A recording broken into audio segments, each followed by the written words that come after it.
오늘 하나님께서 우리 주신 말씀은 창세기 25장 1절부터 18절 말씀입니다.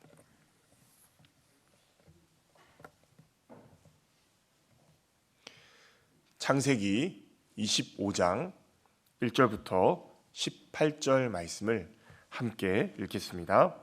아브라함이 후처를 맞이하였으니 그의 이름은 그두라라. 그가 시므랑과 욕산과 무당과 미디안과 이스박과 수아를 낳고 욕산은 스바와 드단을 낳았으며 드단의 자손은 아수르 족속과 루드시 족속과 루미 족속이며 미디안의 아들은 에바와 에벨과 한옥과 아비다와 엘다 아인이 다 그두라의 자손이었더라. 아브라함이 이삭에게 자기의 모든 소유를 주었고 자기 서자들에게도 재산을 주어 자기 생전에 그들로 하여금 자기 아들 이삭을 떠나 동방 곧 동쪽 땅으로 가게 하였더라. 아브라함의 향년이 175세라. 그의 나이가 높고 늙어서 기운이 다하여 죽어 자기 열조에게로 돌아가매 그의 아들들인 이삭과 이스마엘이 그를 마므레 앞 헷 족속 소알의 아들 에브론의 밭에 있는 막벨라 굴에 장사하였으니 이것은 아브라함이 헷 족속에게서 산 밭이라. 아브라함과 그의 아내 사라가 거기 장사되니라. 아브라함이 죽은 후에 하나님이 그의 아들 이삭에게 복을 주셨고 이삭은 부엘라 헤로이 근처에 거주하였더라. 사라의 여종 애굽인 하갈이 아브라함에게 낳은 아들 이스마엘의 족보는 이러하고 이스마엘의 아들들의 이름은 그 이름과 그 세대대로 이와 같으니라. 이스마엘의 장자는 느바요시요 그 다음은 게달과 압부엘과 밉삼과 미스마와 두마와 마사와 하닥과 데마와 여둘과 나비수와 게드마니 이들은 이스마엘의 아들들이요 그 촌과 부락대로 된 이름이며 그 족속대로는 12지도자이었더라. 이스마엘은 향년이 137세의 기운이 다하여 죽어 자기 백성에게로 돌아갔고 그 자손들은 하일라에서부터 아수르로 통하는 애굽왕 술까지 이르러 그 모든 형제의 맞은편에 거주하였더라. 아멘. 오늘 말씀에서는 아브라함의 죽음과 그리고 이스마엘의 족보가 이렇게 나타납니다. 이 말씀을 통해서 두 가지를 살펴보고자 합니다. 먼저 1절부터 11절에서는 아브라함의 죽음이 나타납니다. 1절에 아브라함은 후처인 그두라를 이렇게 맞이합니다. 이 그두라의 이름의 뜻은 그 향을 피우다, 또 향이 퍼져나가다라는 뜻을 갖고 있습니다. 2절부터 4절에 보면은 그두라를 통해 태어난 자녀들이 나타나는데 아마도 하나님께서는 창세기 17장에 아브라함에게 여러 민족의 아버지가 되겠다 이 약속을 하셨습니다. 그래서 이 그두라를 통해서도 그 약속을 지키는 것을 볼 수 있고요. 아마도 이 향이 퍼져나가다, 이게 자손들이 퍼져나가다 어떤 그런 의미와 연관되지 않는가 이렇게 살펴볼 수가 있습니다. 근데 이 그두라를 이렇게 후처를 맞이하고 또 살아가는 나이를 보면은 대략 아브라함이 137세입니다. 아주 많은 나이죠. 그때부터 하나님께서는 이 사라가 죽은 뒤에 또 아브라함이 죽기까지 38년 동안 약속을 지키시면서 그두라를 통해서도 자손들이 이렇게 많아질 수 있도록 이렇게 은혜를 주신 것입니다. 5절에 보면 아브라함은 이삭에게 죽기 전에 자기의 모든 소유를 줍니다. 언약이 이삭에게 이어진다는 것을 알려주고 있습니다. 근데 6절에 보면 서자들을 그냥 두지 않습니다. 그들에게도 재산을 주고 이삭과 다투지 않도록 동방 곧 동쪽 땅으로 보냈다 이렇게 나타나고 있습니다. 여기서 동쪽, 이 동쪽이라는 것은 구약에서는 동쪽이 되게 부정적인 의미로 사용이 됩니다. 그래서 아담과 하와가 에덴 동산을 떠났을 때에 동쪽으로 갔고 또 가인이 아벨을 죽인 다음에도 동쪽으로 갑니다. 그리고 바벨탑도 동쪽으로 옮기다가 이 시날 평지에서 탑을 쌓게 되었고 아브라함 조카인 롯도 이 동쪽인 소돔과 고모라를 택해서 갔습니다. 이 동쪽의 의미는 하나님과 점점 멀어진다는 의미를 가지고 있습니다. 그런데 참 놀라운 것은 이런 동쪽이 신약에 오면은 결국 그 동쪽인 그 열방에도 복음이 전해지고 그들도 백성 삼아 주시는 그런 하나님의 은혜가 나타난다는 것입니다. 사실 우리도 어떻게 보면 동쪽에 사는 사람들입니다. 동쪽. 그러나 우리에게도 이 예수님이 전해져서 지금은 우리가 예수님을 믿고 하나님의 자녀가 되는 놀라운 은혜 가운데 있다는 것입니다. 계속해서 7절부터 10절에 보면은 아브라함의 죽음이 나타납니다. 아브라함은 175세에 그의 생을 마감했다 이렇게 나타납니다. 나이가 높고 늙어서 기운이 다해서 자기 열조에로 돌아갔다 이렇게 나타나는데, 여기서 나이가 높다, 이 나이가 높다는 것은 인생을 충분히 살았다는 그런 뜻을 가지고 있습니다. 아브라함이 생을 마감했을 때에 특이한 게 두 가지가 나타납니다. 하나는 이스마엘이 참석했다는 점입니다. 그리고 막벨라 굴을 보시면은 그 설명이 굉장히 길게 나타나 있습니다. 먼저 이스마엘의 경우에는 그 아버지의 장례식에 왔을 때에 그가 쫓겨났지만은 거기에 대한 분노나 원망 같은 것이, 또 이삭에 대한 원망 같은 것이 느껴지지 않습니다. 오히려 이삭을 인정하고 아버지의 장례를 치르는 것처럼 느껴집니다. 여기에는 하나님의 은혜가 있습니다. 비록 이스마엘로 언약이 이어지진 않았지만은 하나님께서는 이스마엘에게도 은혜를 베푸신 것입니다.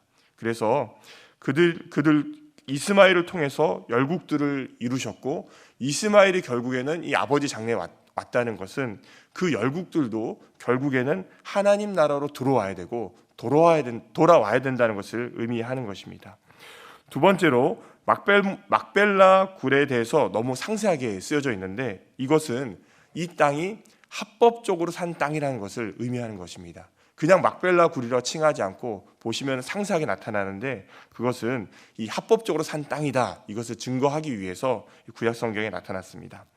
사실 아브라함의 고향은 갈대아 땅입니다. 그런데 그가 이 가나안 땅에 묻히는 이유는 결국 하나님께서는 이 땅을 아브라함에게 주시기로 약속하셨고, 그 약속을 기억하기 위해서 이 막벨라 굴을 큰 돈을 들여서 사게 되었고요, 이 아브라함이 거기에 묻히게 되었다 이렇게 볼 수 있습니다. 11절에 보면 이제 아브라함이 죽은 후에 하나님께서는 그의 아들 이삭에게 복을 주셨다 이렇게 나타나고, 이삭은 브엘라 헤로이 근처에 거주했다라고 나타나고 있습니다. 전 사실 이 11절 말씀을 읽으면서 되게 많이 은혜가 좀 되고, 또 이 말씀을 붙들면서 좀 기도하게 되었습니다.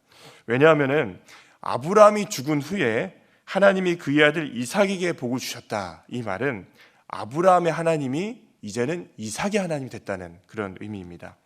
특별히 이삭이 브엘라 헤로이에 거주했습니다. 그런데 이 브엘라 헤로이의 이름의 뜻은 무엇이냐면 나를 살피시는 살아계신 분의 우물이라는 뜻을 갖고 있습니다.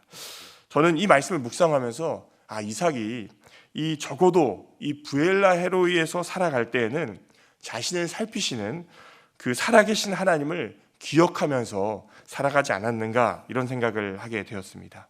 사랑하는 성도님들, 하나님께서는 아브라함에게 복을 주셨고, 또 그가 175세라는 그런 많은 나이에 또 죽기 전까지 그두라를 통해서도 이 자녀들을 통해 어떤 약속들을 이루셨습니다.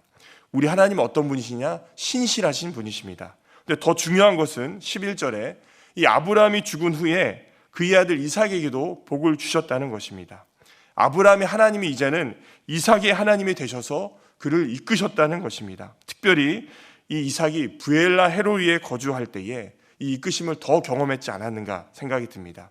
따라서 이 브엘라 헤로이, 나를 살피시는 살아계신 분의 우물, 이것이 어떻게 보면 우리가 살아가는 환경들, 우리가 살아가는 장소가 사실은 이 브엘라 헤로이가 되면 어떻겠는가, 이런 생각을 하게 되었습니다.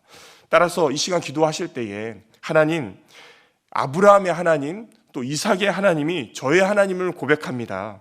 또 제가 사는 곳이, 제가 용인 땅에 살고 있지만은, 또 동백 여러 곳에 살고 있지만은, 제가 사는 곳이 이 브엘라 헤로이가 되게 하시고 나를 살피시는, 또 살아계신 하나님을 오늘 하루도 고백하면서 그렇게 살아갈 수 있게 해달라고 기도하며 나아갔으면 좋겠습니다.